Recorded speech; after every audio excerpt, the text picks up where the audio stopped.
Thank you, Angelique and Amen, for this musical opening of the meeting. Your Royal Highnesses,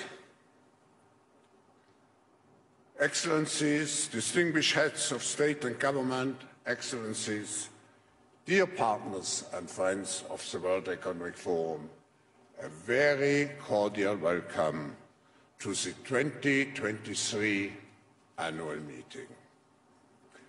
We are coming together under the motto, Cooperation in a Fragmented World. At the beginning of this year, we are confronted with unprecedented and multiple challenges. First, our global economy is undergoing deep transformation.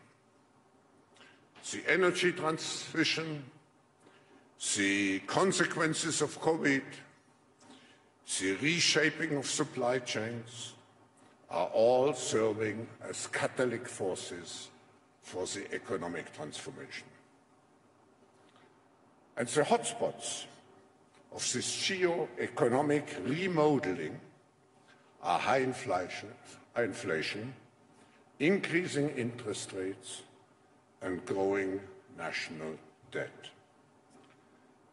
This is particularly hurting low and middle income groups. It is exacerbating societal fragmentation. Second, the geopolitical system is also undergoing deep systemic transformation. Internationally, we are moving to what some people would call a messy patchwork of powers. There are superpowers, emerging powers, middle powers, regional powers, rogue states, and also large corporate and social media powers, all competing increasingly for power and influence. As a result, the trend is again moving towards increased fragmentation and confrontation. Thirdly, our generation has reached a turning point, confronted by truly existential problems: climate change, exploitation of nature, nuclear possible incidents, or even wars, extreme poverty, and viruses. They all can lead to an extinction of large parts of our global population. And we have seen how much dealing with those risks, such as COVID or global warming, have again fragmented populations. And finally, the fourth industrial revolution offers us tremendous opportunities, but at the same time, technologies as computing, quantum computing, blockchain, genetics, and so on, they also could create deep societal fragmentation. We have the ability to collaboratively build a more peaceful, resilient, inclusive, and sustainable world. But to do so, we need to overcome the most critical fragmentation. And the most critical fragmentation is between those who take a constructive attitude and those who are just bystanders, observers, and even go into the negative, critical, and confrontational attitude. But the spirit of Davos is positive, is constructive. It means investing into a greener and therefore more sustainable economy, investing into a more cohesive society by providing everyone with the appropriate skills and opportunities, investing into the hard and soft infrastructure that modern societies require. And here in Davos, it means, despite all those challenges, It means particularly investing in the spirit and the practice of solving problems through mutual respect and cooperation. We believe that we can do it, that through collective responsibility, innovation, human goodwill and ingenuity, we have the capacity to turn the challenges into opportunities. Ladies and gentlemen, I have now the great pleasure and honor to introduce Alain Bereset, President of the Swiss Confederation and Federal Counselor for the Federal Department of Internal Affairs. The World Economic Forum has been based in Switzerland for 53 years, and it is over this period the cooperation between the Swiss federal government, the canton of Graubünden, and the municipality of Davos the partnership has been truly exceptional. I would like to express, Mr. President, and all our Swiss hosts, our sincere gratitude for their hospitality and support all over those years. Ladies and gentlemen, please give a warm welcome to the President of the Swiss Confederation, Alain Bereset.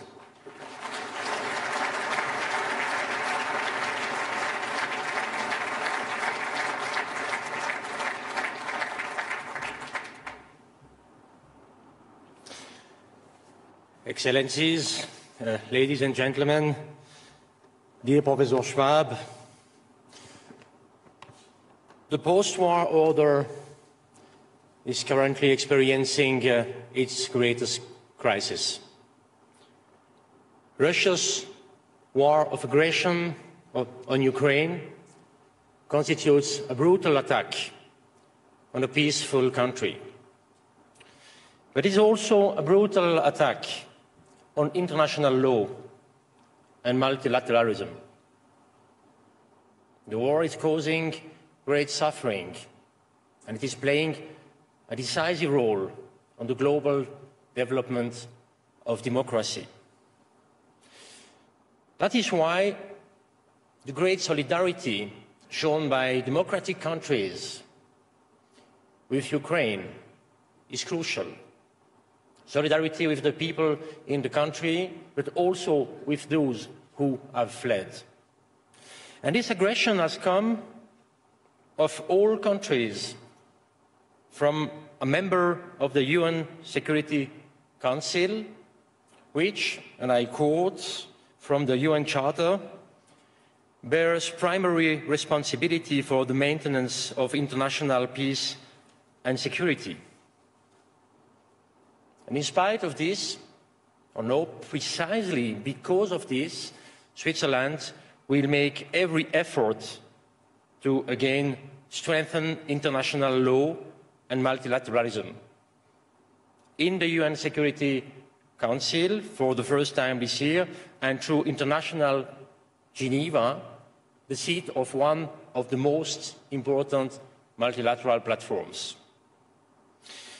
Ladies and gentlemen, excellencies, the world needs strong multilateral platforms because the greatest present-day challenges are transnational: climate change, pandemic, war, migration, proliferation.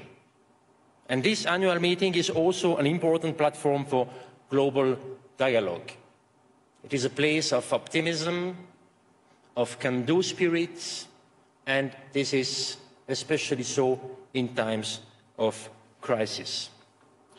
When I first attended the annual meeting back in 2012, the motto was the great transformation shaping new models.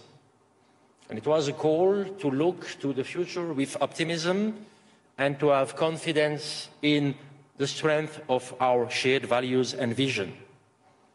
But even at the time, WEF founder Klaus Schwab warned that inclusion is critical at a time when the #1 risk to the world is rising inequality. And this warning has proven to be as accurate as it was far-sighted.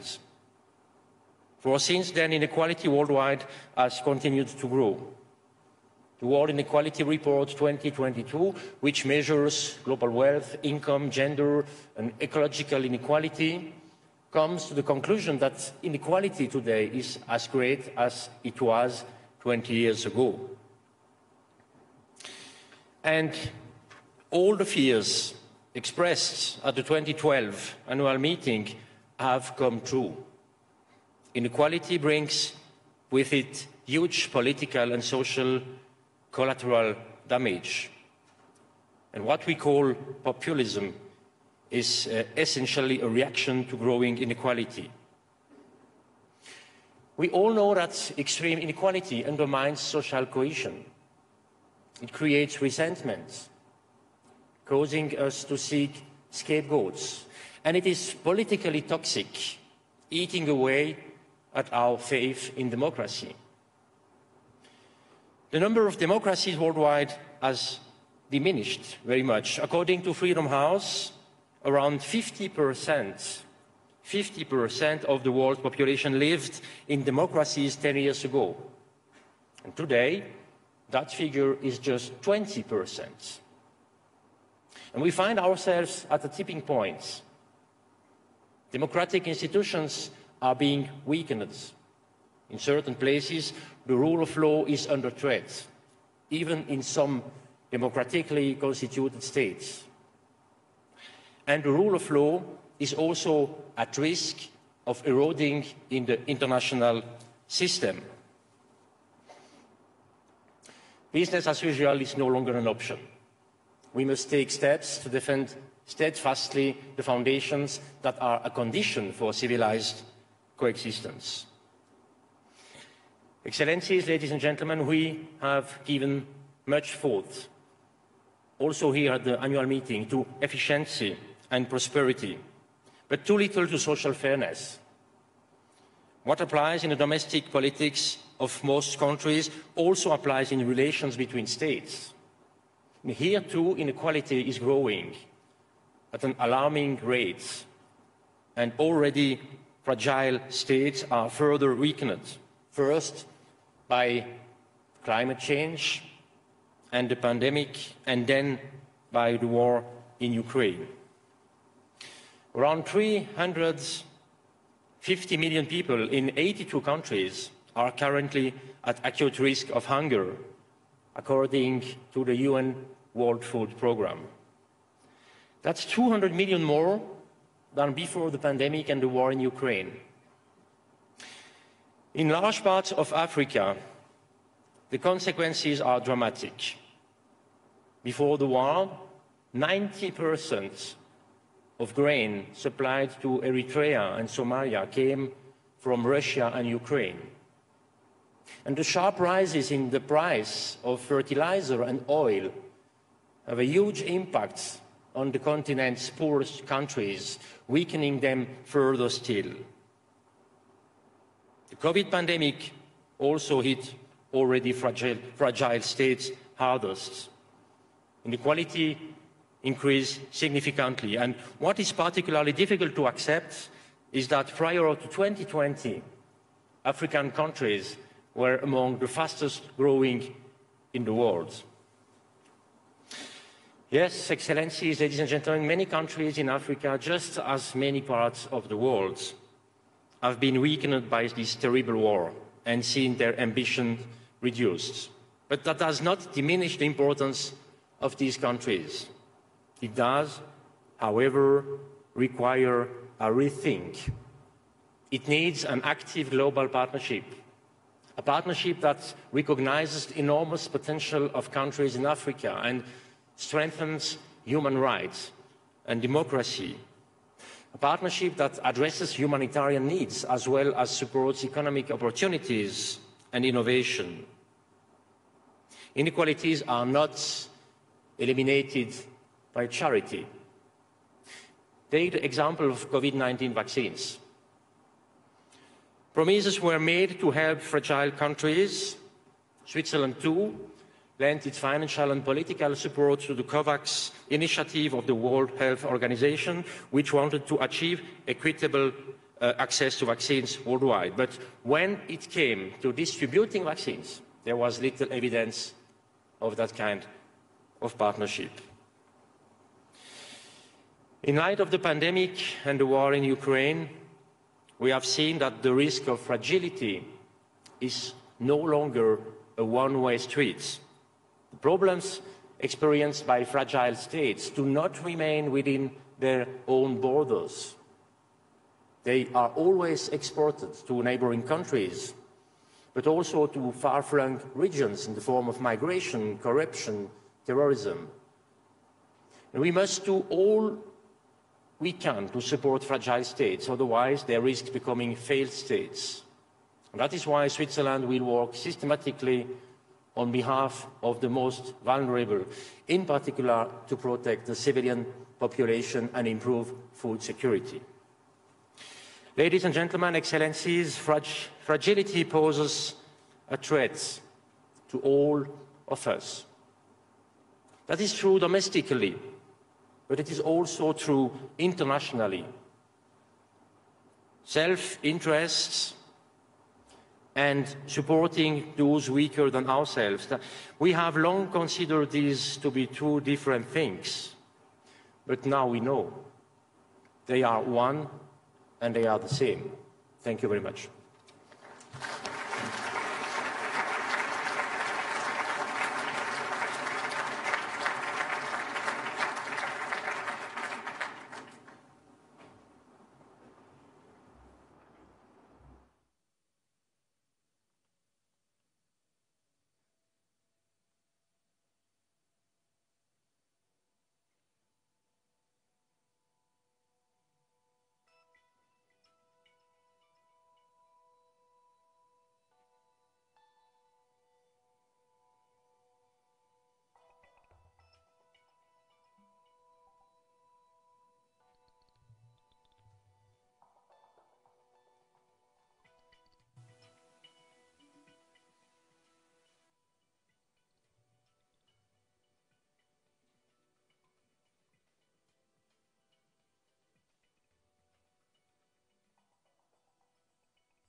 Madam Zelenska, First Lady of Ukraine, it's a great honor to have you at our annual meeting in Davos. Thank you for coming.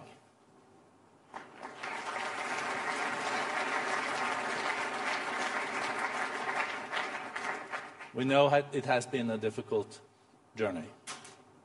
It's been almost a year since Russia invaded your country, sparking a war that has cost far too many Ukrainian lives.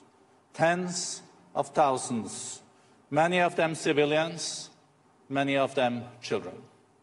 The largest refugee crisis in the 21st century, and millions internally displaced. Amid this profound crisis, Ukrainians have stood strong in common cause, galvanized by the leadership of President Zelensky and yourself, Madam First Lady. It has inspired many around the world and in this room. Madam Zelenska, since the beginning of the war, you have been an ambassador and advocate for your country and its people. You have been a powerful voice in global capitals and have worked tirelessly to address the human impact of the war, helping people access healthcare, mental care, education, and other resources they need during this difficult time. Your leadership is ensuring Ukraine and Ukrainians are stronger today and are on a path for even a stronger tomorrow. We are very eager to hear from you on what lies ahead. Madam Zelenska, the floor is yours.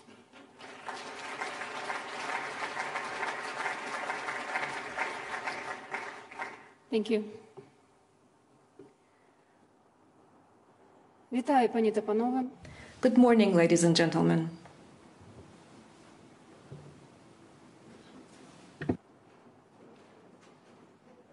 Put on your phones.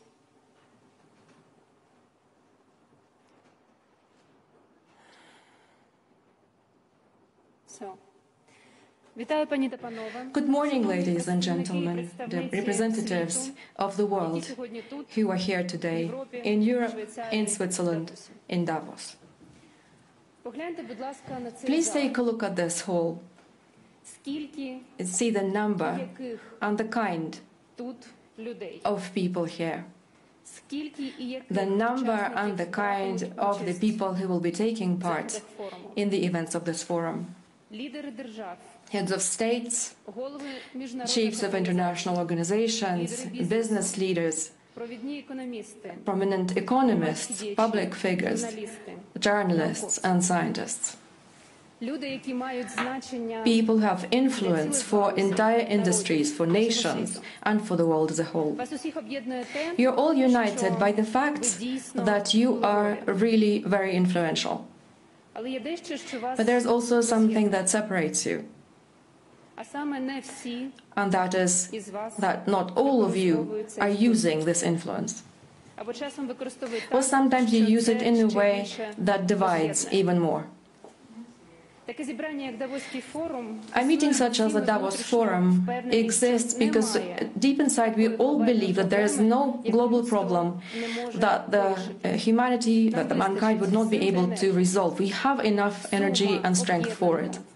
The sum of our combined influence is bigger than the weight of existing challenges. But for there to be a sum, we need to add its components, its parts, and that's global cooperation. And it is all the more important right now when Russia's aggression in Europe makes various challenges facing the world and wraps them into one large-scale crisis. We are facing a threat of a collapse of the world as we know it, the way that we are accustomed to it, or to what we aspire. What can be life in a world where tanks are allowed to strike at nuclear power stations? What will happen to inflation when state borders start to collapse and the integrity of countries will be trampled on by those who want it? What will happen to the cost of living when millions, not millions, but tens of millions of people will be forced to flee mass starvation and will become refugees? How does the world want to achieve climate neutrality if so far it hasn't even stopped the burning of entire cities in Ukraine?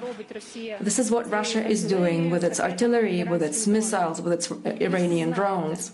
And you know that the Russian aggression was never intended to restrict itself to the Ukrainian borders. This war can go further and it make crises wider if the aggressor does not lose. In other words, if the sum of our influence does not outweigh the aggression. Ladies and gentlemen, my husband, the President of Ukraine, when he addressed the leaders of 19 states who are economically the most powerful, offered them and to the whole world a formula about how we can become the most powerful in peacekeeping.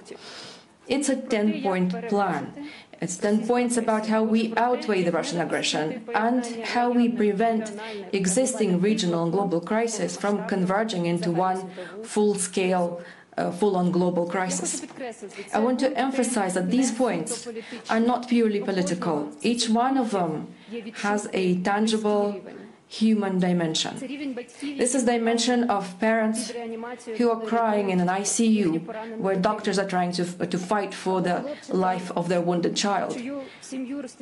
Or a boy whose family was shot by the occupiers as they were trying to evacuate. This is the dimension of farmers who are afraid to go back to their fields because the mines have been scattered all over these fields by the occupiers. This is the dimension of people who have lost their homes and are forced to seek shelter wherever they can be accepted. I ask you to look at the need to stop this aggression exactly like this, with the eyes of the people whose lives have been brought into chaos by the aggressor country. When we talk about the peace formula, when we talk about radiation and nuclear safety, what we mean is that we cannot allow a new Chernobyl to happen. We do not want children somewhere in the world to be forced to learn how to protect themselves from radiation disease. When in the peace formula we talk about food security, what we mean is that there's a right to food that every human being has, and it's an insult for mankind and for human nature itself that in the 21st century it is possible for us to have mass starvation simply because there's a targeted aggression of some country. When we talk about energy security, we mean that no child in the world should have to do their homework by candlelight, like children in Ukraine are doing, that no doctor would have to perform surgeries in the light of flashlights, as recently in Kyiv and Lviv. For me, the most painful point of the formula is the release of all the prisoners and deportees. These thousands upon thousands of Ukrainians who have been deported to Russia and who are being lied to that no one is going to help them. They're not the only ones being tortured. Their families are also tortured by uncertainty. These are also thousands of children that we must protect from the dissolution of their bond with their motherland, which is exactly what Russia is doing when it puts up thousands of Ukrainian children for adoption by Russian families. And this is not just an attempt by Russia to wipe the memory of these children about who they are. It's a crime against the very sense of parenthood, against that primeval bond between a mother and a child, and father and a child. Everyone has a right to life. So a separate point of the peace formula is the withdrawal of Russian troops from the entire sovereign territory of Ukraine, and thus guaranteed cessation of hostilities and terror by the occupiers against Ukrainians. This will restore the force of international law and the UN Charter. Purely from the human point of view, in these occupied territories, these are our people in these territories who have been torn apart from their families, and they're waiting for liberation. And while they're waiting, millions of people are experiencing the fear and the Russian repression. Another point of the formula is justice. This is what the dignity of each person that died under the rubble of his or her own home demands of us. It's what children and adults who've lost their limbs because of Russian strikes demand of us. Everyone who was trying to survive in the basement of Mariupol while Russian shells and bombs were evaporating their city. Everyone who was yearning for salvation in Bucha, hiding from Russian executioners. Justice is needed so that no one in the world would ever think that war crimes and genocidal policies can go unpunished. It's not what the living and the dead Ukrainians need. It's needed by the world, because no one should think that this violence can be repeated again. The peace formula returns security not only to people. If you've seen the scorched earth from the Russian strikes, the burned forests, the closed-off areas because of the thousands of mines, we can see what kind of a traumatized environment we can leave to the next generations. And I constantly try to convey that in Ukraine there is no place which is completely safe, and unfortunately also you can't take a day off from war. Everyone who is now in Ukraine has to risk his or her life every day. There is nothing off limits for Russia. As we speak, in our city of Dnipro, people are still working and sorting through the debris of a residential area of a house that was destroyed by an anti-ship missile. This missile was built to destroy aircraft carriers and was used against the civilian infrastructures. This morning we heard about 43 casualties. Since we started this forum, it grew to 43 casualties. These were people, ordinary people, at home on a Saturday, and that's enough reason for Russia to kill. And that's why the 9th point of our formula is about guaranteed non-escalation. And of course, at some point we have to pronounce an end to this war, not only so we have a date, so that we can reset the time and start counting peacetime, because peace does not equal a truce. It's so that our people can return home who are scattered around the world right now, so that our fathers, our mothers, sons and daughters can return from the front line, for families to reunite, the families that were torn apart by the war. Ladies and gentlemen, unity is what brings peace back. And today I would like to hand over to my colleagues, my counterparts of the forum, letters from the President of Ukraine, to Mr. Alain Bereset, the President of the Swiss Confederation, to Mrs. Ursula von der Leyen, the President of the European Commission, and also a letter addressed to Mr. Xi Jinping, the head of the People's Republic of China. I hand it over to Mr. Liu He, the Vice Premier of the State Council of China. There's an old saying, if people come together, they can move even Mount Taishan. And we believe that the world will unite for peace. Ukraine has already received answers, some positive answers from many of heads of states about their readiness to work together on the peace formula. This year may not become the year of the polycrisis that we hear about, if it becomes a year of the Ukrainian peace formula, which will come true. Thank you. Glory to Ukraine.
Dear Madam President von der Leyen, liebe Ursula, at a time in history, as we have seen also in the speech of the First Lady, at a time in history during which unprecedented, unimaginable challenges demand exceptional leaders, it is a deep honor to have you with us to present your vision for the future of Europe and Europe's role in the world. I'm convinced that your commitment and your visionary leadership to a stronger and closer union, particularly during those times where Europe is really tested, have been so essential, your leadership, and will continue to be so. Madam President, we are excited to have us with you today. The stage is yours.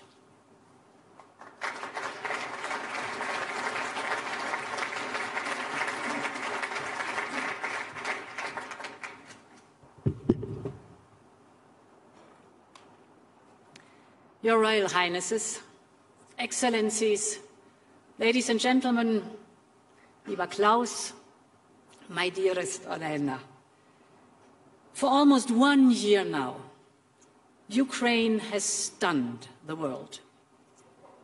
On that fateful February morning, many predicted that Kyiv would fall in a matter of days. But this did not account for the morale and the physical courage of Ukrainian people. Dearest Olena, you and your people, you have resisted the Russian invasion and pushed back against the aggressor, against all odds. Not even Russia's relentless attacks on civilians, and you have described them, or the specter of a brutal winter have shaken your resolve. In this last year, your country has moved the world and has inspired Europe. And I can assure you that Europe will always stand with you. Many doubted whether that European support would be so unwavering. But today, Ukraine is a candidate country to access the European Union. European countries are providing more and more critical weapons to Ukraine. We're hosting around 4 million Ukrainians in our cities, our homes, and our schools. And we have put in place the strongest sanctions ever, which leave the Russian economy facing a decade of regression and its industry starved of any modern and critical technologies. There will be no impunity for these Russian crimes.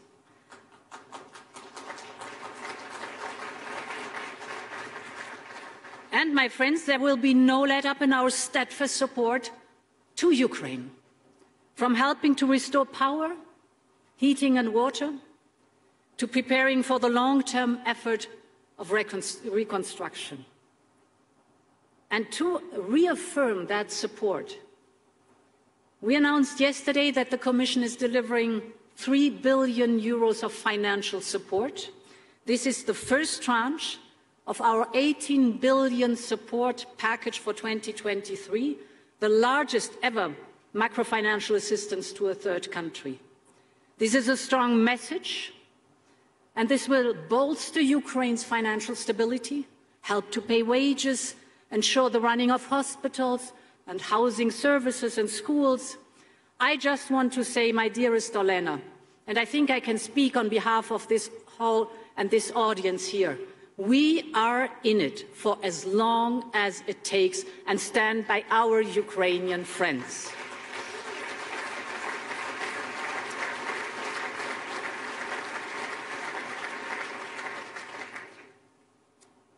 And Europe's reaction to the war is the latest example in how our union has pulled together when it matters the most.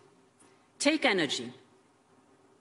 A year ago, Europe had a massive dependency on Russian fossil fuels built over decades. This made us vulnerable to supply squeezes, price hikes, and of course vulnerable to Putin's market manipulation. In less than a year, Europe has overcome this dangerous dependency. We have replaced 80% of Russian pipeline gas. In parallel, we have filled our storages. Of course, we have reduced our demand by more than 20% in the period from August to November. And through collective effort, we brought down gas prices quicker than anyone expected. From its peak in August, this was 350 euros per megawatt hour. It is now European natural gas prices dropped by 80% by this month. That is below the levels of before the Ukraine war. Europe has once again shown the power of its collective will. Nevertheless, we should be under no illusion how difficult these periods, first of pandemic and then followed by a war, are for our families and for our businesses. And we will have to show the same resolve as we face up to a collision of crises. Dear Klaus, as your global risk report sets it out, we see rising inflation, making the cost of living and the cost of doing business more expensive. We see energy being used as a weapon. We see threats of trade wars and the return of confrontational geopolitics. In addition, climate change already comes with a huge cost. And we have no time to lose in the transition to a clean economy. And that's what I want to speak about. The net zero transformation is already causing huge industrial, economic, and geopolitical shifts, by far the quickest and the most pronounced in our lifetime. It is changing the nature of work. It is reshaping the nature of our industry. But we are on the brink of something far greater. Just think, in less than 3 decades, we want to reach net zero. In less than 3 decades, we have to reach net zero. But the road to net zero means developing and using a whole range of new clean technologies across our economy, in transport, in buildings, in manufacturing, in energy. The next decades will see the greatest industrial transformation of our times, maybe of any times. And those who develop and manufacture the technology that will be the foundation of tomorrow's economy will have the greatest competitive edge. So the scale of the opportunity is clear for all to see. The International Energy Agency estimates that the market for mass-manufactured clean energy tech will be worth around $650 billion a year by 2030, more than triple today's levels. To get ahead of the competition, we need to keep investing in strengthening our industrial base and making Europe more investment and innovation friendly. And that is what investors are looking closely at in the different markets for clean tech. Here in Europe, we moved first with the European Green Deal to set the path to climate neutrality by 2050. We have cast our net zero target into law to provide the predictability and the transparency business needs. We followed up with our investment firepower of Next Generation EU, that is our 800 billion investment plan, the Just Transition Fund and other instruments across the economy. This is unprecedented investment in clean technology across all sectors of the green transition. Clean tech is now the fastest growing investment sector in Europe, doubling its value between 2020 and 2021 alone. And the good news for the planet is that other major economies are also now stepping up. Japan's green transformation plan aims to help raise up to 20 trillion yen, around 140 billion euros, through green transition bonds. India has put forward a production-linked incentive scheme to enhance their competitiveness in sectors like solar photovoltaics and batteries. The United Kingdom, Canada, and many others have also put forward their investment plans in clean tech. And of course, we have seen the Inflation Reduction Act in the United States, the $369 billion clean tech investment plan.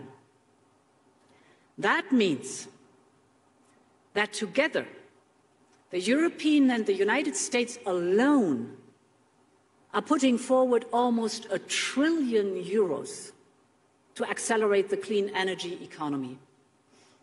This has the potential to massively boost the path to climate neutrality. But it is no secret that certain elements of the design of the Inflation Reduction Act raised a number of concerns in terms of some of the targeted incentives for companies. So this is why we have been working with our United States friends to find solutions, for example, so that EU companies and EU-made electric cars can also benefit from the Inflation Reduction Act. Our aim should be to avoid disruptions in transatlantic trade and investment. We should ensure that our respective incentive programs are fair and mutually reinforcing. And we should also set out how we can jointly benefit from this massive investment, for example, by creating economies of scale across the Atlantic or setting common standards. At the heart of the joint vision is our conviction that competition and trade are the key to speeding up clean tech and climate neutrality. And that means that we, Europeans, also need to get better at nurturing our own clean tech industry.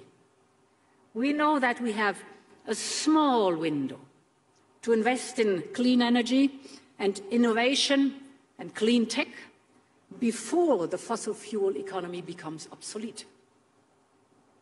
So we have an industry at the moment being challenged by the pandemic, supply chain issues and price shocks. We see aggressive attempts to attract our industrial capacities away to China and elsewhere. We have a compelling need to make this net zero transition without creating new dependency. We've learned our lessons from the fossil fuels. And we know that future investment decisions will be taken now, depending on what we do today. We, Europeans, have a plan, a Green Deal industrial plan. Our plan to make Europe the home of clean tech and industrial innovation on the road to net zero. Our Green Deal industrial plan will be covering 4 different pillars: the regulatory environment, financing, skills, and trade. The first pillar is about speed and access. We need to create a regulatory environment that allows us to scale up fast and to create conducive conditions for sectors crucial to reach the net zero goal that we've set ourselves. This includes, for example, wind, heat pumps, solar, clean hydrogen, storage, and other topics, for which demand is boosted by our Next Generation EU and Repower EU investments. To help make this happen, we will put forward a new Net Zero Industry Act. This will follow the same model as our CHIPS Act. The new Net Zero Industry Act will identify clear goals for European clean tech by 2030. The aim will be to focus investment on strategic projects along the entire supply chain. We will especially look at how to simplify and fast-track the permitting process for clean tech production sites. In parallel to this Net Zero Industry Act, we will reflect on how to make important projects of common European interest, the famous IPCEIs, faster to process, easier to fund, simpler to access for small and medium enterprises and for all our member states. The Net Zero Industry Act will go hand in hand with the Critical Raw Materials Act. For rare earths, which are vital for manufacturing key technologies like wind power generation, hydrogen storage, you name it. Europe is today 98% dependent on one country, China. Or take lithium, with just 3 countries accounting for more than 90% of the lithium production, the entire supply chain has become incredibly tight. This has pushed up prices and is threatening our competitiveness, so we need to improve the refining, processing and recycling of raw materials here in Europe. And in parallel, we will work with our trade partners to cooperate on sourcing, production and processing to overcome the existing monopoly. To do this, we can build a critical raw materials club, working with like-minded partners from the United States to Ukraine to collectively strengthen supply chains and to diversify away from single monopoly. This is Pillar 1, speed and access through the Net Zero Industry Act. The second pillar of the Green Deal Industrial Plan will boost investment and financing of clean tech production. To keep European industry attractive, there is a need to be competitive with offers and incentives that are currently available outside the European Union. This is why we will propose to temporarily adapt our state aid rules to speed up and simplify them. Easier calculations, simpler procedures, accelerated approvals. For example, simple tax break models. And with targeted aid for production facilities and strategic clean tech value chains to counter relocation risks from foreign subsidies. But we also know that state aid will only be a limited solution which only a few member states can use. Now, to avoid fragmenting of the single market and to support the clean tech transition across the whole Union, we must also step up EU funding. For the medium term, we will prepare a European Sovereignty Fund as part of the midterm review of our budget this year. This will provide a structural solution to boost the resources available for upstream research, innovation and strategic industrial projects. But as this will take time, we will look at a bridging solution where it is most needed to provide fast and targeted support. And to support this, we are currently working hard on a needs assessment. So the second pillar is funding and state aid. The third pillar of the Green Deal Industrial Plan will be developing the needed skills to make this transition happen. The best technology is only as good as the skilled workers who can install and operate it. And with a huge growth in new technologies, we will need a huge growth in skills and skilled workers in this sector. This will cut across all we do, whether it is regulation or finance, and will be the priority of our European Year of Skills. The fourth pillar will be to facilitate open and fair trade to the benefit of all. For clean tech to deliver net zero globally, there will be a need for strong and resilient supply chains. Our economies will rely ever more on international trade as the transition speeds up to open more markets and to access the input needed for the industry.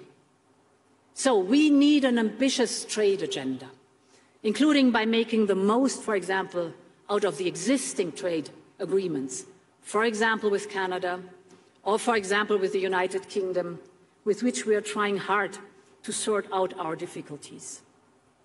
We're working on concluding agreements with Mexico, Chile, New Zealand and Australia, and to make progress with India and Indonesia.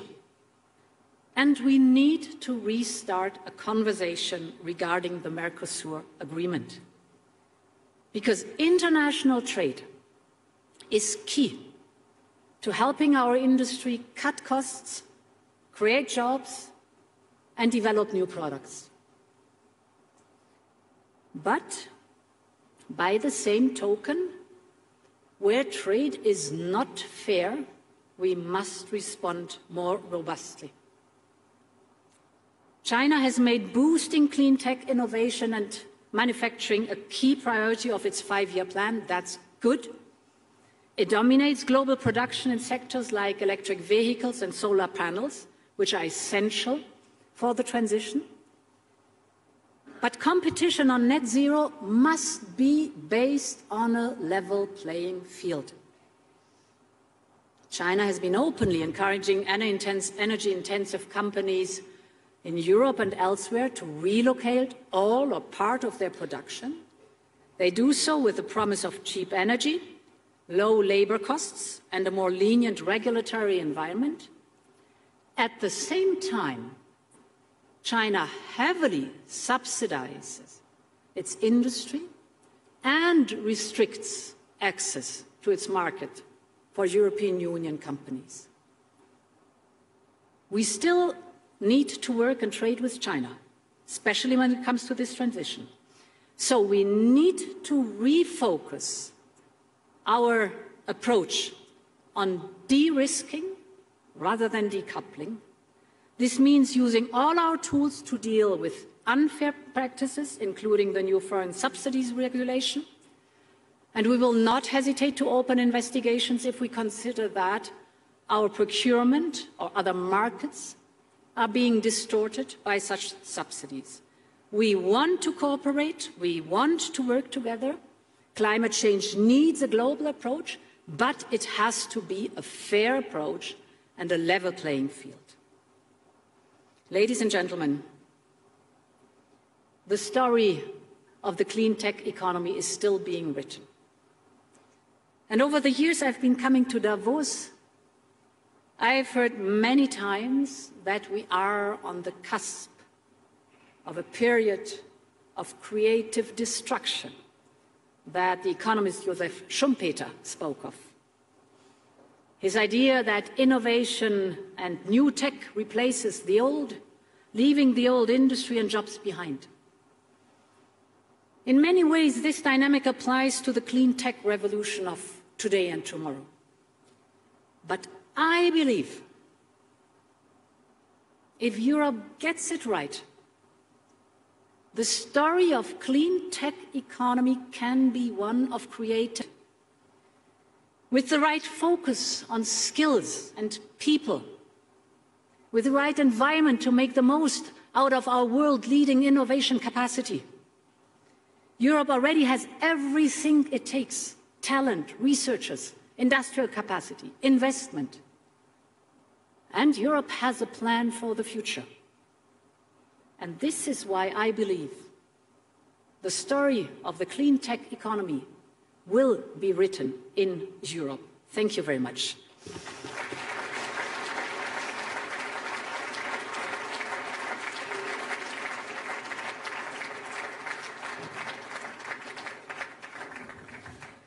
Thank you very much, Madam President, for this clear, comprehensive, upbeat and future-oriented vision which you laid out for Europe. We have time for just maybe one or two questions, if you agree.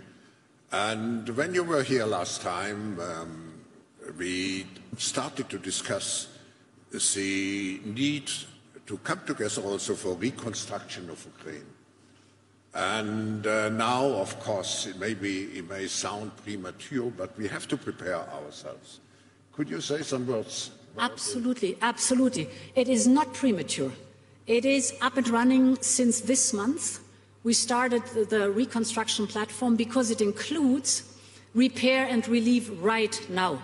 And Ukraine needs repair and relief right now, then to go slowly but surely into the reconstruction. And indeed, the political leadership is with G7. The motor, the engine, is with the Secretariat, with the European Commission in Brussels and in Kyiv together with our Ukrainian friends. And it is of utmost importance that on one hand, globally we raise the necessary investment for reconstruction, but that on the other hand, at the same time, we do the necessary reforms to move forward. Ukraine wants to become a member of the European Union, and it is a perfect opportunity to take investment and reform to pave this way for Ukraine towards the European Union. And my call on you is, we need every helping hand on board. Ukraine deserves to have as much support as possible. And what we need is not only investment with the public sector, but the private investment and your knowledge. You know so much in your respective fields. So we need your knowledge. We need every hand on board to really move forward with repair, relief at the very beginning, but also reconstruction. The people of Ukraine really deserve it.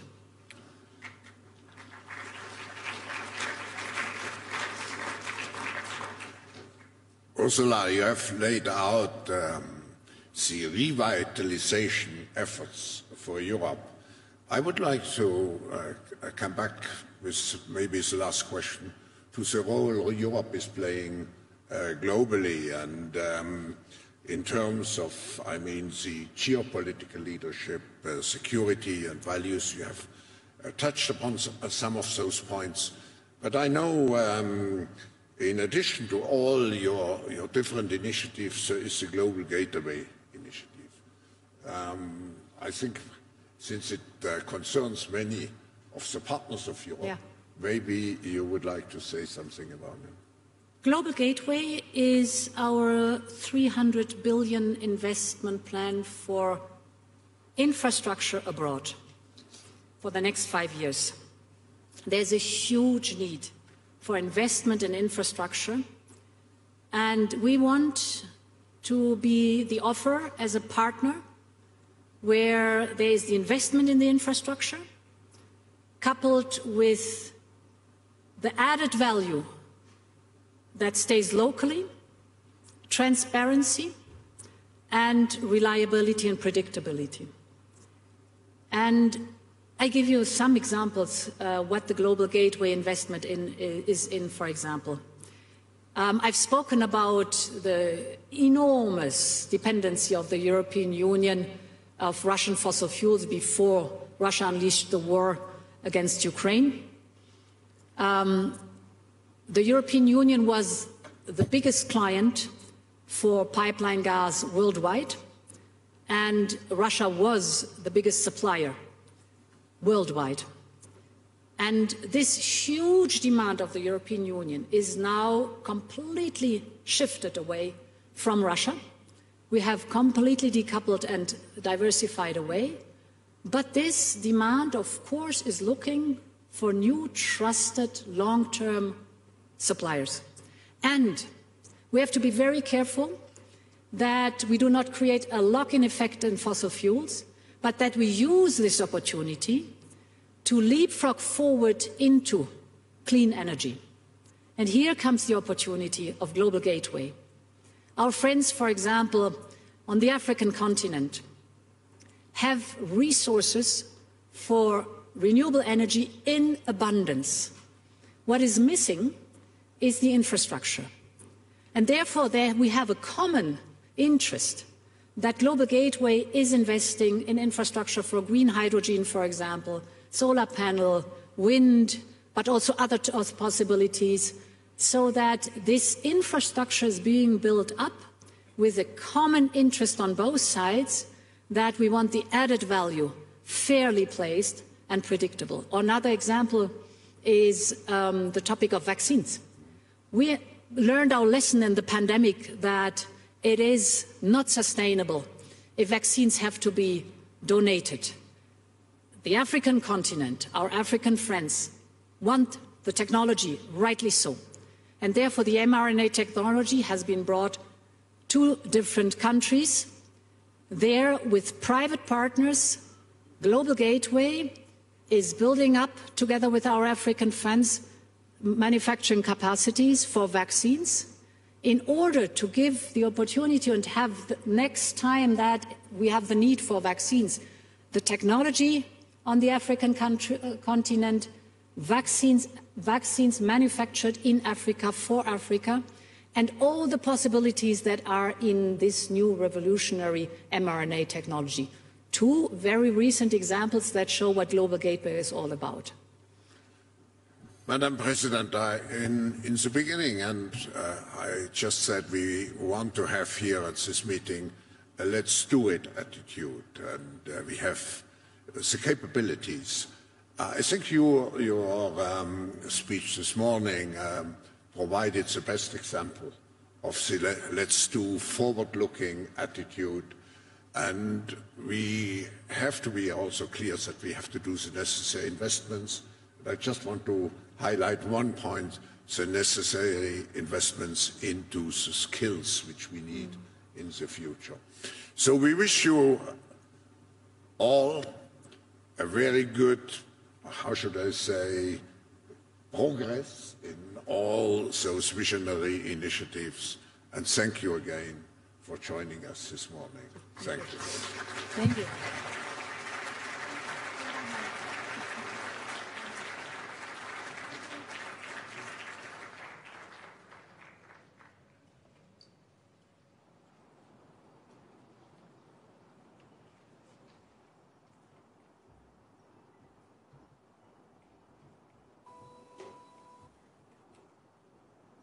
Ladies and gentlemen, please remain seated for the upcoming session.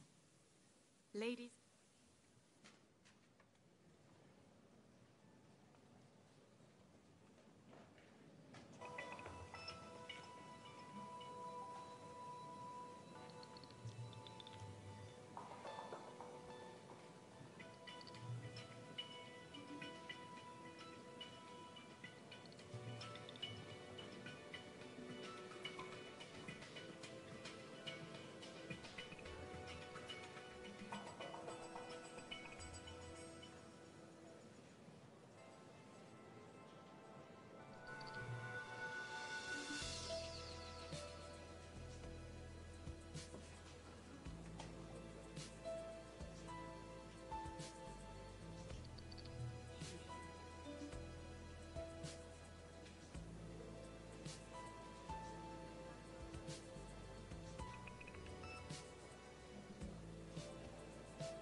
It's my great pleasure and honor to introduce His Excellency Liu He, Vice Premier of the State Council of the People's Republic of China.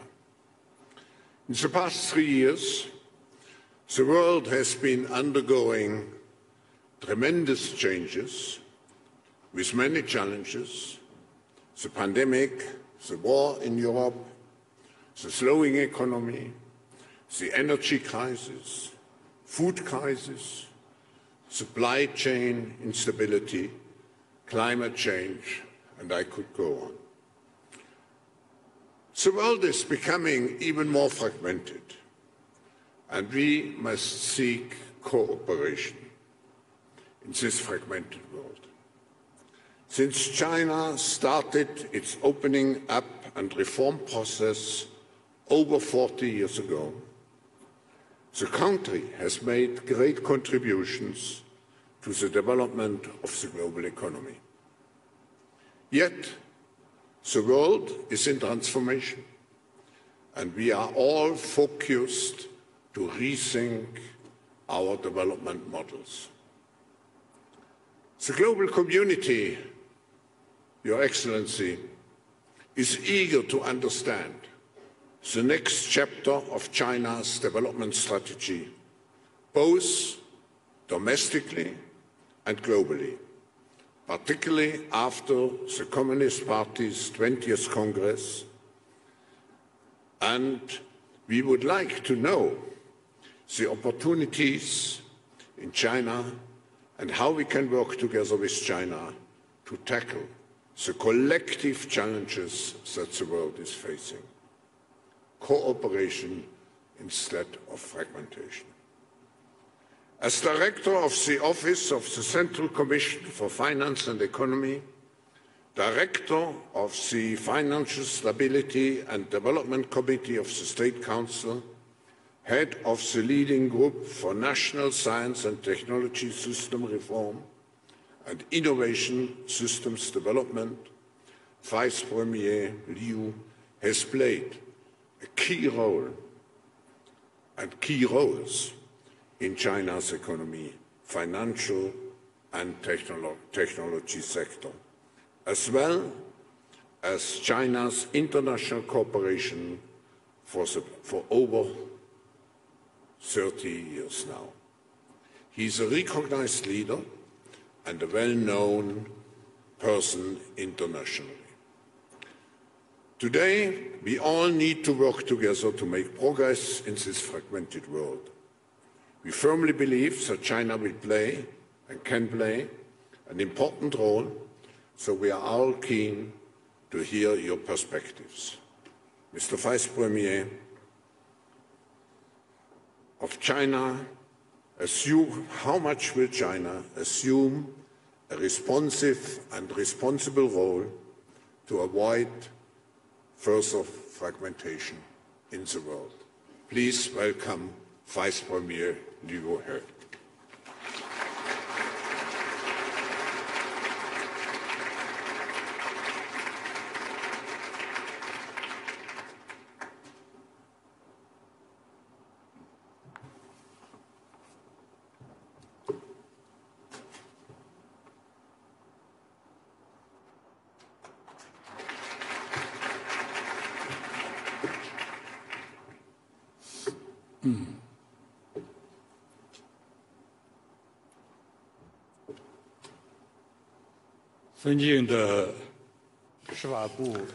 He. Dr. Klaus Schwab, ladies and gentlemen, friends, good morning. Let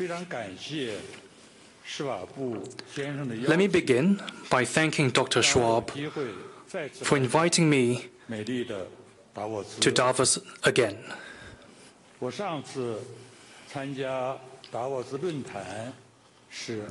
The last time I came here was 2018. Over the past 5 years, we have experienced all kinds of unexpected events and witnessed profound changes in the world's political and economic landscape.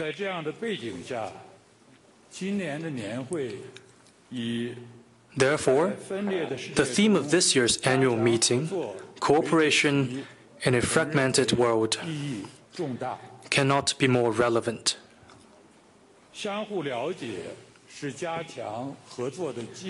Mutual understanding is an important prerequisite for cooperation. We've been conducting online communications recently, but we realized that no matter how technologically advanced it is no substitute for in-person meetings. I had quite a number of very warm meetings with some old friends these 2 days. At this face-to-face event, I hope I can help you understand the Chinese economy better. In 2022, China completed its major political agenda. We held the 20th National Congress of the Communist Party of China and elected the new central leadership with President Xi Jinping at its core. We drew up an ambitious blueprint for advancing Chinese modernization in the coming 5 years and beyond.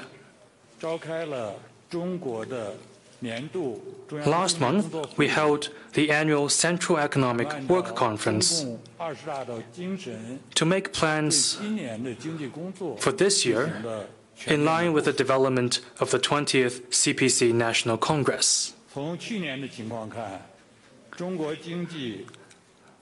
Last year, China's growth was 3%, and we managed to keep jobs and prices stable.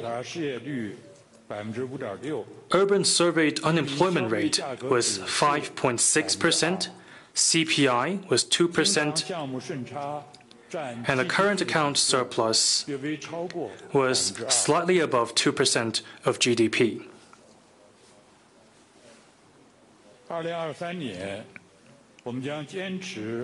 In 2023, we will continue to work to make progress while maintaining stability and follow a proactive fiscal policy and a prudent monetary policy.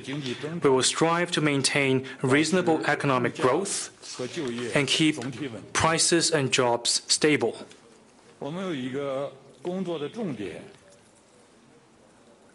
Our focus will be placed on expanding domestic demand, keeping industrial and supply chains smooth, supporting the healthy development of private sector, deepening state-owned enterprises reform, attracting foreign investment, and preventing and diffusing economic and financial risks. If we work hard enough, we are confident that in 2023, China's growth will most likely return to its normal trend, and the Chinese economy will see a significant improvement.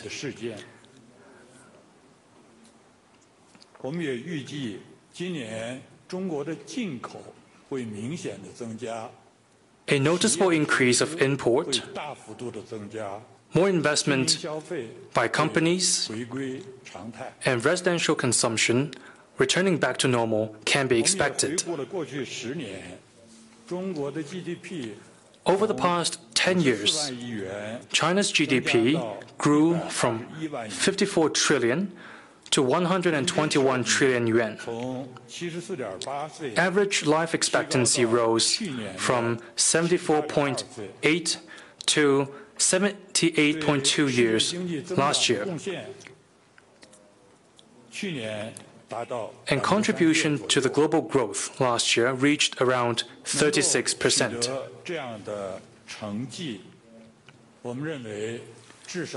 There are at least 5 things that we always bear in mind in making such achievements. First, we must always take economic development as the primary and central task. Under the new circumstances, guided by the philosophy of innovative, coordinated, green, open, and shared development, high-quality economic development must always be our goal. Second, we must always make establishing a socialist market economy the direction of our reform. We must let the market play a fundamental role in resource allocation and let the government play a better role. Some people say that China will go for the planned economy. That is by no means possible. We will stay committed to deepening SOE reform, support the private sector and their growth,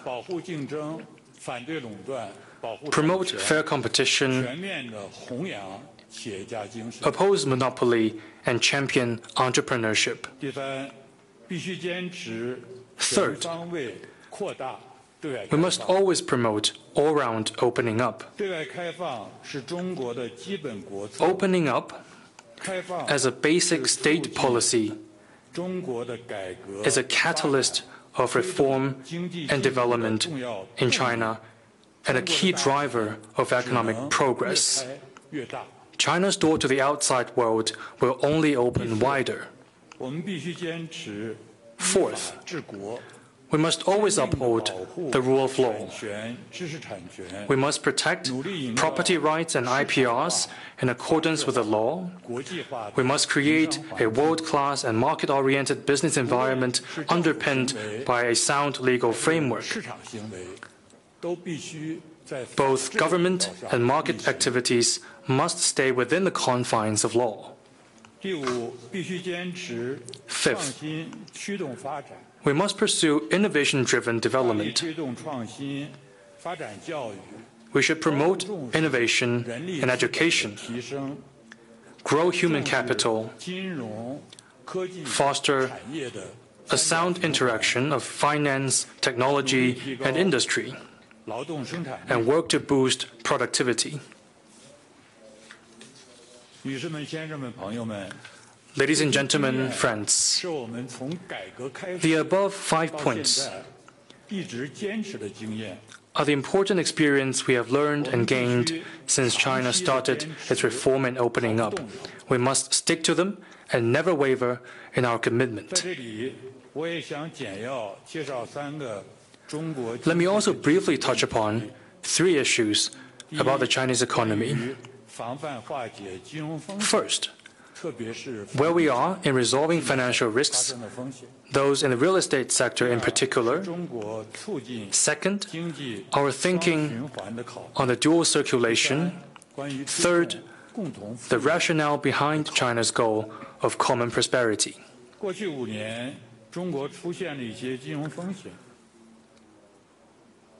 The financial risks that emerged in China over the past 5 years are a result of multiple factors, including macroeconomic downturn, loose financial supervision, imprudent business expansion, and insider control. We fought a tough battle to address these risks.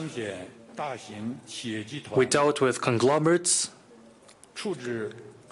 as well as small and medium-sized financial institutions of high risks, disposed of distressed assets, curbed shadow banking activities, and handled unusual volatility in the capital market. Thanks to these efforts, we have managed to maintain overall financial stability and prevented systemic risks. We are drafting the financial stability law right now, which is expected to provide legal safeguards for diffusing risks and maintaining financial stability as we go forward. The real estate sector is still a pillar for China's economy. But there have been changes since 2021.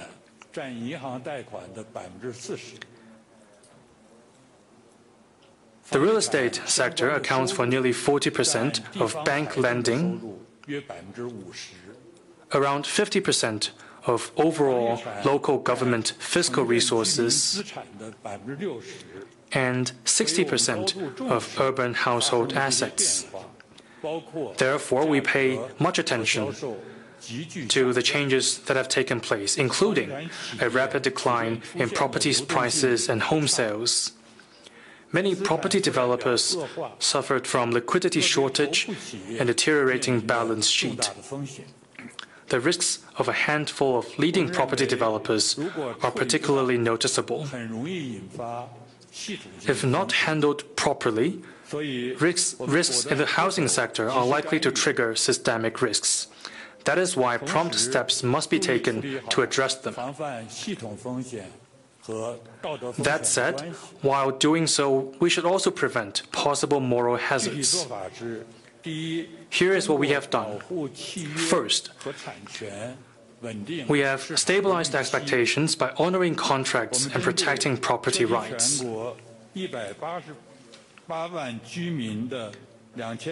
For the 2,600-plus pre-sold but unfinished housing projects that concern 1.88 million people across the country, we have made ensuring their delivery a priority. And this helped prevent panic in the market. Second, we have conducted massive blood transfusion to the real estate sector. The liquidity situation of real estate companies has been greatly enhanced by way of fresh bank lending, bond issuance guarantee, and equity financing.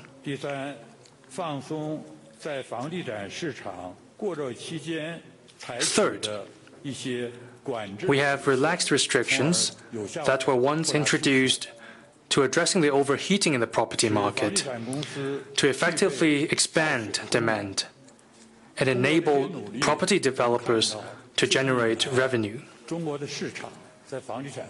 Thanks to these efforts, the property market in China has seen noticeable improvement. Looking ahead, China's urbanization is still on a fast track, and the enormous potential demand generated in this process will provide a strong underpinning for the development of the real estate sector. Right now, China is stepping up efforts to foster a new development paradigm with domestic circulation as the mainstay and domestic and international circulations reinforcing each other. The focus of domestic circulation is on expanding internal demand, promoting industrial upgrade, developing a consumption-led growth model, and rebalancing the economy.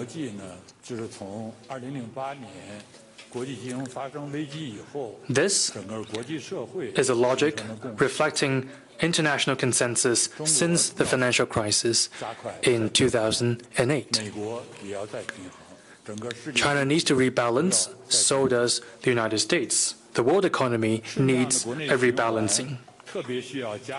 However, for domestic circulation to function well, it must rely on international division of labor and cooperation, as well as more foreign trade and investment.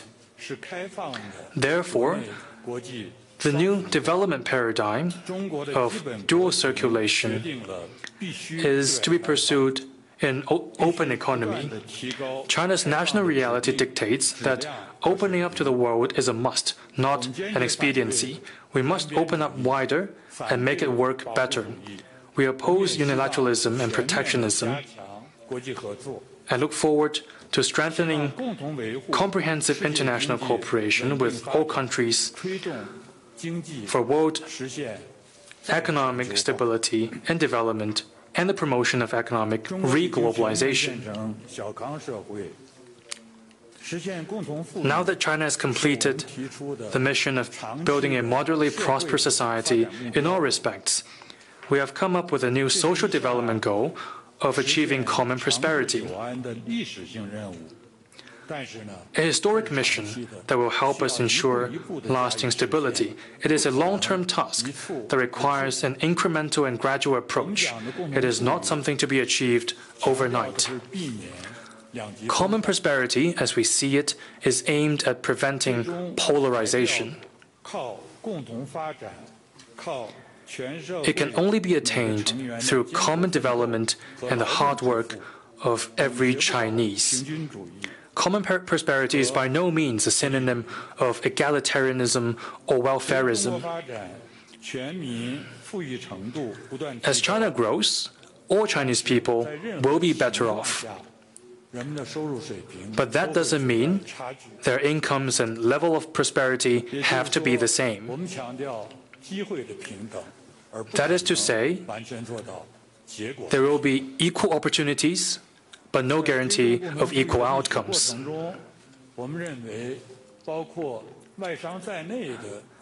Entrepreneurship is a key factor for wealth creation of a society.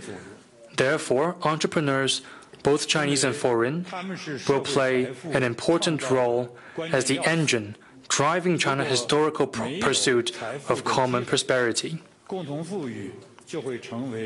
If wealth doesn't grow, common prosperity will become a river without source or a tree without roots. Ladies and gentlemen, friends, the theme of this meeting, cooperation in a fragmented world, is highly relevant. As President Xi Jinping noted, changes of our world, of our times, and of history are unfolding in front of us in an unprecedented way.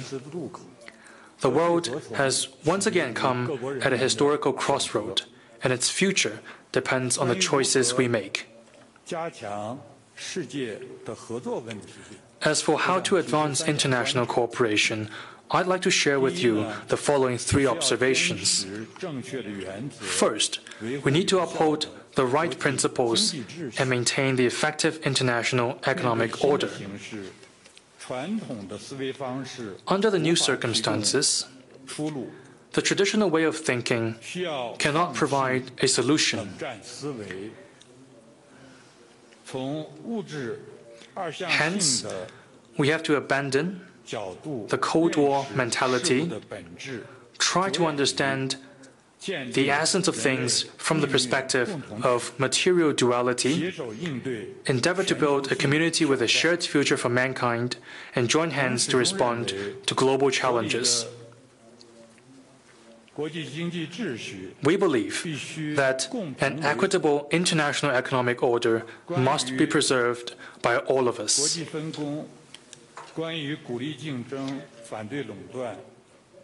International division of labor, encouragement of competition, anti-monopoly, protection of property rights and IPRs, promoting entrepreneurship and free flow of production factors, fair distribution,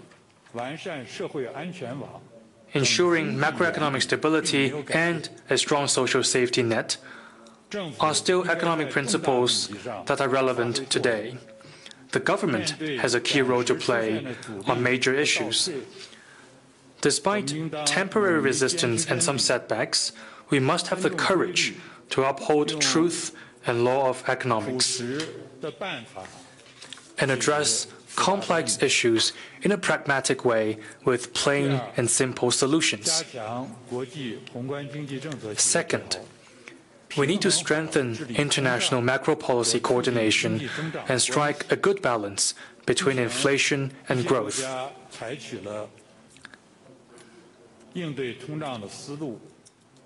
To tame inflation, some countries have chosen the policy that will likely result in the hike recession recovery loop. But it is important to note that inflation this time around is driven by multiple factors, which is why it is complicated. Apart from the demand side, supply-side measures are also needed to repair the supply chains and preserve energy and food security.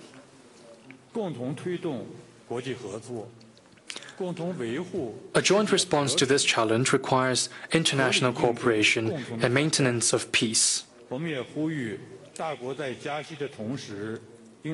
We call for more attention to the negative spillover effect of major countries' rate hikes on the emerging markets and developing countries, so as not to add to more debt or financial risks. We also stand ready to work with all parties to find solutions to the debt issues of some developing countries. Third, we need a global response to climate change. Most countries in the world are keenly aware of the urgency of climate governance and the need for common actions.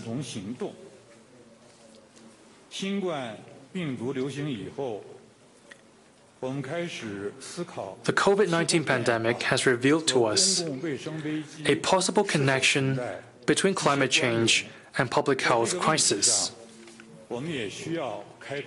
This is an area where effective international cooperation is needed. China will honor its commitments to the international community, push for global cooperation on climate change, work with other countries to tackle the serious challenges posed by it,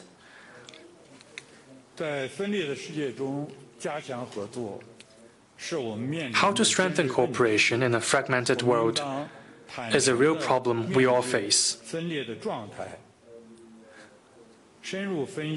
We must face it squarely, dig deep into the causes of fragmentation, promote positive-sum games, identify the possible converging areas of cooperation, and explore the mechanisms for doing so. We must also work together to firmly safeguard world peace. We should be grateful that this year's Davos Forum presents us with an opportunity to do just that. I wish the forum a full success and hopefully help us strengthen cooperation and preserve peace in a fragmented world. Thank you for your attention. Thank you.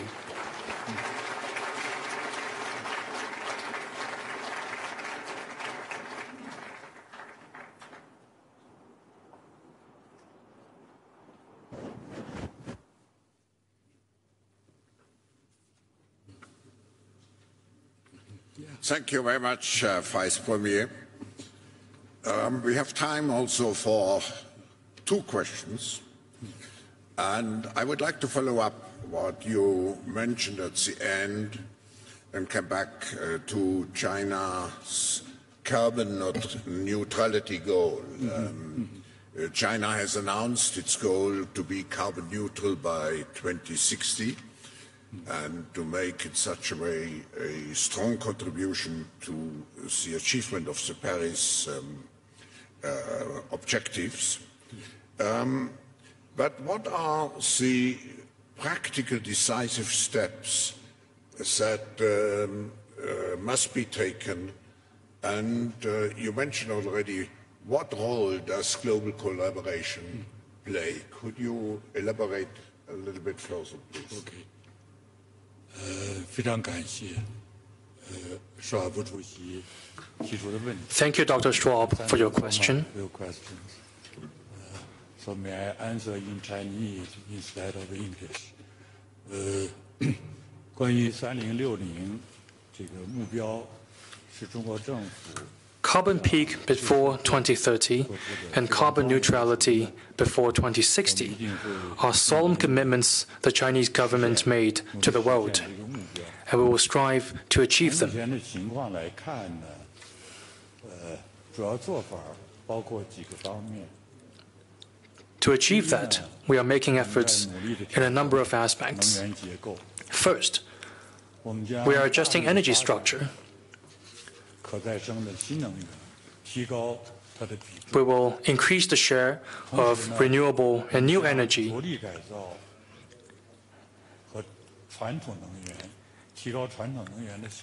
and enhance the efficiency of traditional energy, including carbon capture, storage. These are important.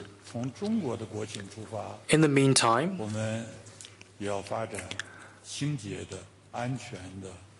China's national reality dictates that we also need to promote safe and clean use of nuclear power. Second, we will focus on key areas of carbon reduction.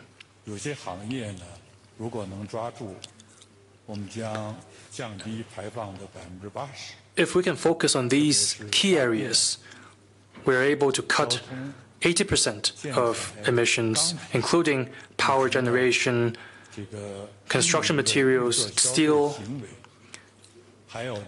We're also promoting the change of consumption behavior and make changes to the traditional manufacturing sector. Third, we think institutional arrangements are crucial. We have made a 1+N policy framework. We are promoting the building of carbon trade and green finance.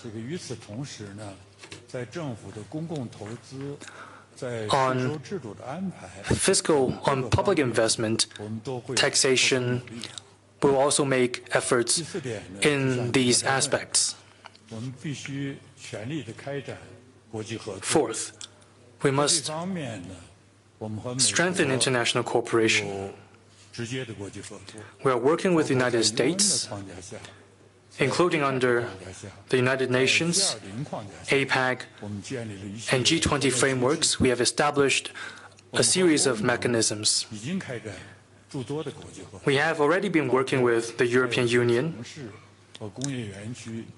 in areas such as cities and industrial parks. We are working with the European Union on technology, and we are collaborating with emerging markets and developing countries. For instance, in Belt and Road Cooperation, we have announced the end of building new coal-fired plants in international cooperation, and we will also provide financing to countries in need.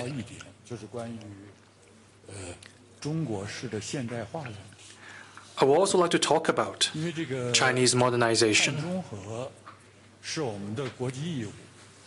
Carbon neutrality is China's international obligation. This is also what China needs in driving its internal growth.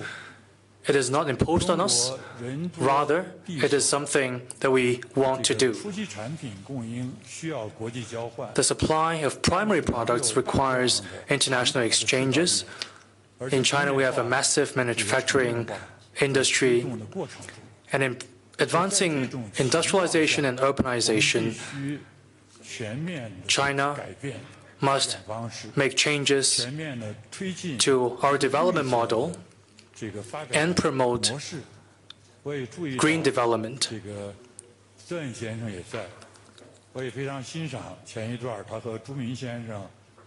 I've noticed that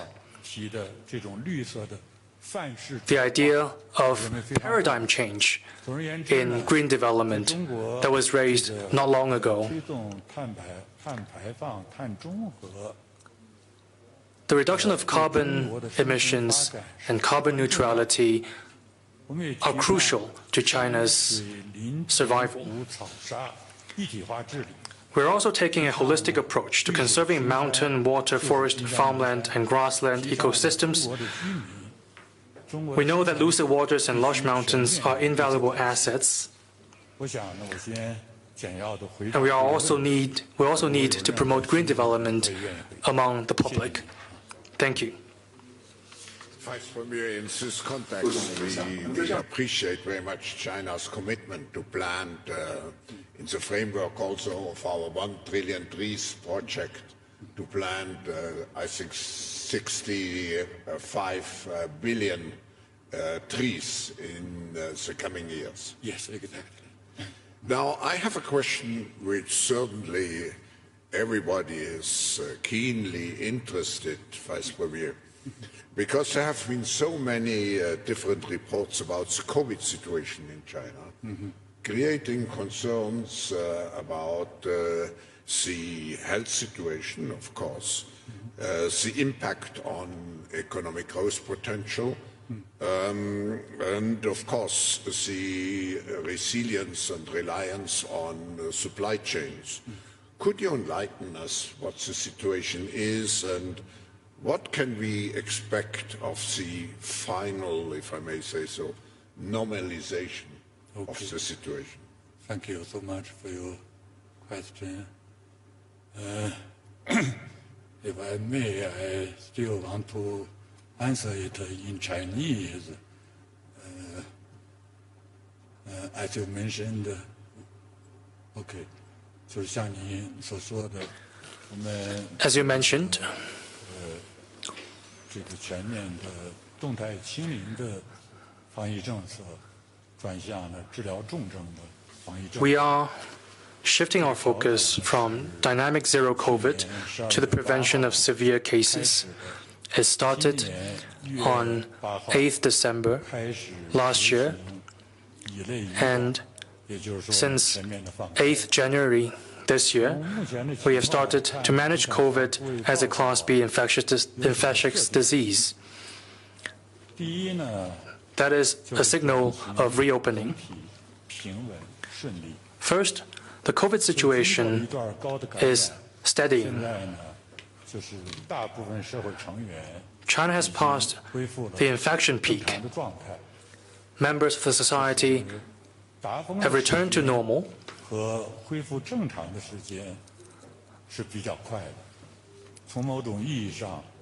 There's a short span of time between infection peak and the returning to normal, which somehow is beyond our expectations.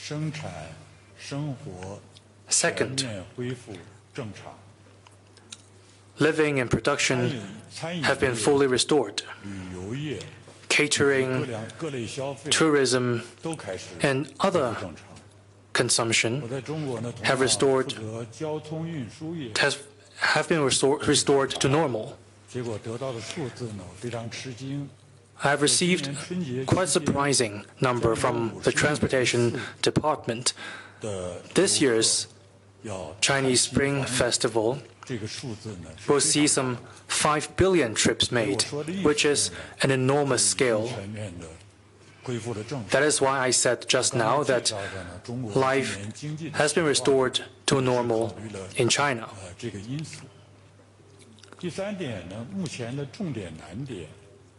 Third,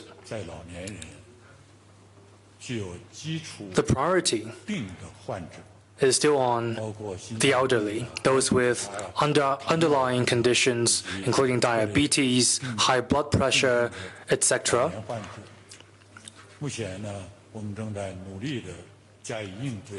Now we are working to address these priorities. As things stand, hospitals, hospital beds, doctors, nurses, medicine, supply of these factors can be ensured. Finally, for all of you, my foreign friends, you are most welcome to visit China. The policy we are taking right now is travelers only need 48-hour PCR test results upon entry. And there is no quarantine, no other additional requests.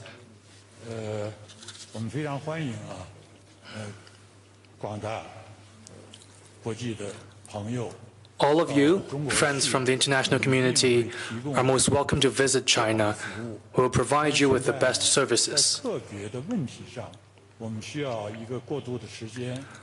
On certain issues, we need some time for transition, but overall, there is no problem.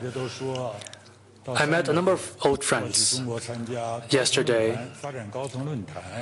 They told me that they want to visit China for the Boao Forum for Asia, for the high-level forum for development. That is also proof that things have been normalized. Thank you for your question, and thank you for your attention. Thank you. Thank you, Vice Premier. We highly appreciates that you came here to Davos actually just before the Spring Festival starts. Yes, exactly. You came here with important delegation.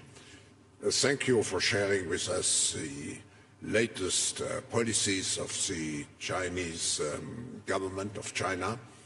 And I think on behalf of all of us, I want to wish you a good year of the rabbit. Thank you very much. Thank you.